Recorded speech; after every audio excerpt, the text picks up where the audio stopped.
ឃ្លោកលិចអំបែងអណ្ដែតជីវិតមិនទៀងទាត់ឃ្លោកលិចអំបែងអណ្ដែតជាសុភាសិតមួយដែលគេឧស្សាហ៍ឮណាស់ពីប្រជាពលរដ្ឋខ្មែរតាមស្រុកស្រែចម្ការដែលលោកលើកឡើងដើម្បីអប់រំប្រដៅកូនចៅរបស់លោកប៉ុន្តែចំពោះអត្ថន័យពេលខ្លះមានមនុស្សជាច្រើនលោកមិនបានយល់ច្បាស់ពីអត្ថន័យរបស់សុភាសិតនេះឡើយនៅពេលដែលគេនិយាយថាឃ្លោកលិចអំបែងអណ្ដែតនោះគេត្រូវស្រមៃភ្លាមថាតើសភាពធម្មជាតិរបស់ឃ្លោកនិងអំបែងវាមានលក្ខណៈបែបណា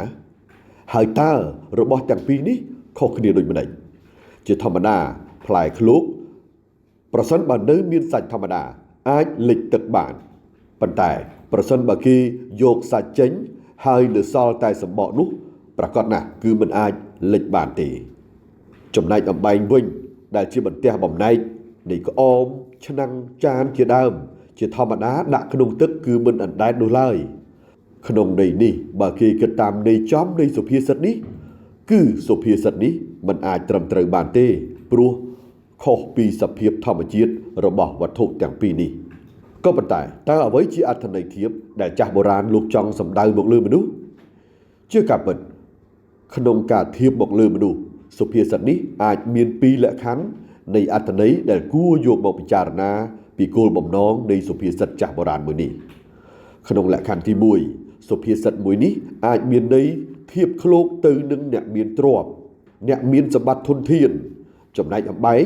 សំដៅយកអ្នកមានឋានៈតូចទាបជីវភាពក្រីក្រជាដើមក្នុងន័យបែបនេះច្បាស់ណាស់គឺន័យចង់និយាយថាមនុស្សគ្រប់រូបទាំងអស់គឺតែងតែមានភាពប្រែប្រួលមិនទៀងទេព្រោះមិនប្រកាសថាអ្នកមានទ្រព្យហូរហៀអាចបន្តមានបានរហូតចំណែកអ្នកក្រមិនប្រកាសថានៅតែក្ររហាមរហូតនោះដែរប៉ុន្តែប្រហែលជាលោកចង់មានន័យថាទោះមានយ៉ាងណាក៏មិនអាចមានរហូតនោះដែរមូលហេតុបែបនេះគឺចង់ប្រាប់អ្នកចំនួនក្រោយថាអ្វីដែលសំខាន់គឺការតស៊ូនោះទេទោះជាខ្លួនក្របែបណាឲ្យតែខិតខំប្រឹងប្រែងក៏គង់តែមានឱកាសមានបានដូចគេប្រៀបដូចអំបែងដែលធ្លាប់តែលិចបែរជាអណ្ដែតឡើងដូច្នោះដែររីឯអ្នកមានទ្រព្យធនច្រើនបើអ្នកចំនួនក្រោយមិនចេះថែរក្សាក៏គង់តែរលាយដូចគេថាឃ្លោកលិចបាត់ប៉ុន្តែបើគិតមួយផ្លូវផ្សេងទៀតសុភាសិតនេះអាចមានន័យថា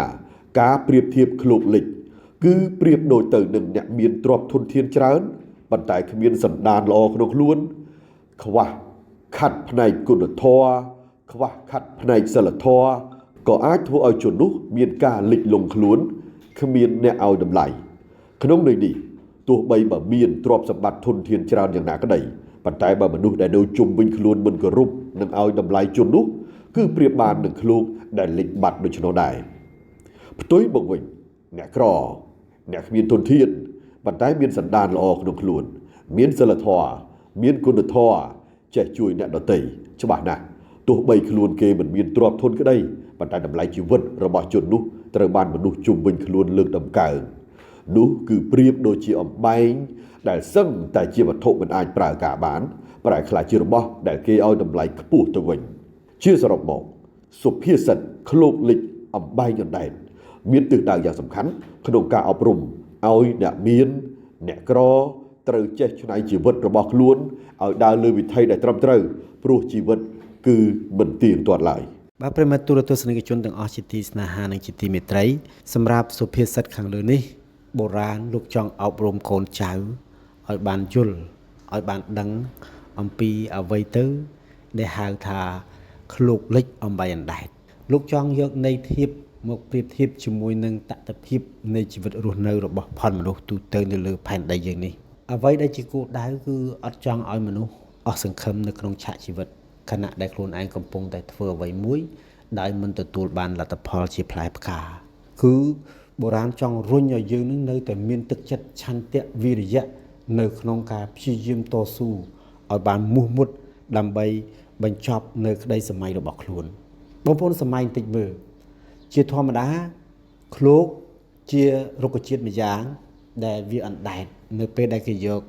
ខាងក្នុងរបស់ខាងក្នុងចេញពីវាគឺអណ្ដែតដែររីឯអំបែងគឺត្រូវតែលិចទឹកហើយប្រៀបធៀបនឹងការរស់នៅរបស់មនុស្សក៏អញ្ចឹងដែរបងប្អូនទោះបីថាយើងឆ្អឹងអណ្ដែត បុរាណលោកថាឆ្អឹងដែរដែរក៏ប៉ុន្តែកុំសម័យហើយកុំគិតថាអូបានឆ្អឹងដែរហើយអត់បានគិតនឹងពិចារណាអ្វីសោយសុខតែផលបុណ្យចាស់ហ្នឹងក៏អាចនឹងត្រូវរលាយនៅថ្ងៃណាមួយធ្វើឲ្យយើងមិនអាចស្រោចស្រង់វិញបានទេជាសរុបមកវិញគឺចង់ឲ្យបងប្អូនស្វែងយល់នៅលើសុភាសិតនេះឲ្យកាន់តែស៊ីជម្រៅបន្តទៀតតកតងនឹងឃ្លោកលិចអំបែងអណ្ដែត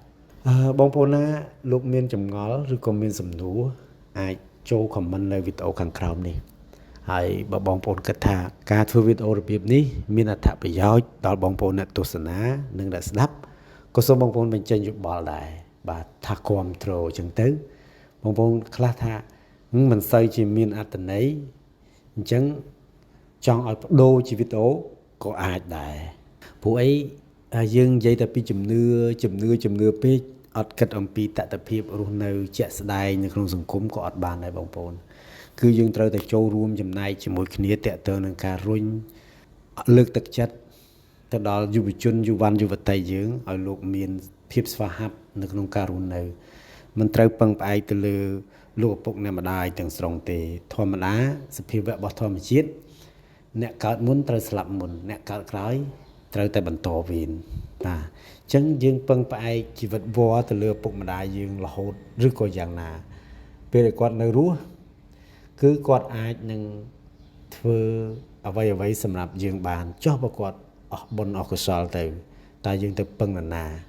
បាទគិតតែពីដេកអស់សង្ឃឹមគិតតែពីដេកលំបាកឬក៏យ៉ាងម៉េចអញ្ចឹងត្រូវមានភាពក្លាហាននិងតស៊ូនៅក្នុងការរស់នៅជាមនុស្សនៅក្នុងសង្គមនេះអរគុណប្រិមត្តទូរទស្សនិកជនទាំងអស់ជាទីស្នេហានិងជាទីមេត្រីខ្ញុំសូមអរគុណយ៉ាងខ្លាំងនិងសម្ដែងនូវភក្ដីភាពសម្រាប់ការគាំទ្រពីបងប្អូនយើងសូមចូលរួម share វីដេអូនេះហើយនឹងចែករំលែកជាភាសាខ្មែរបាទចែករំលែកដល់បងប្អូនមិត្តភក្តិឲ្យបានច្រើនបាទហើយជូនពរបងប្អូនអ្នកស្ដាប់និងអ្នកទស្សនាសូមឲ្យមានសុខភាពល្អបាទអនាគតបវររុងរឿងរស់នៅដោយមានភាពសង្ឃឹមក្តីសង្ឃឹមនៅក្នុងឆាកជីវិតរបស់ខ្លួនអរគុណបាទ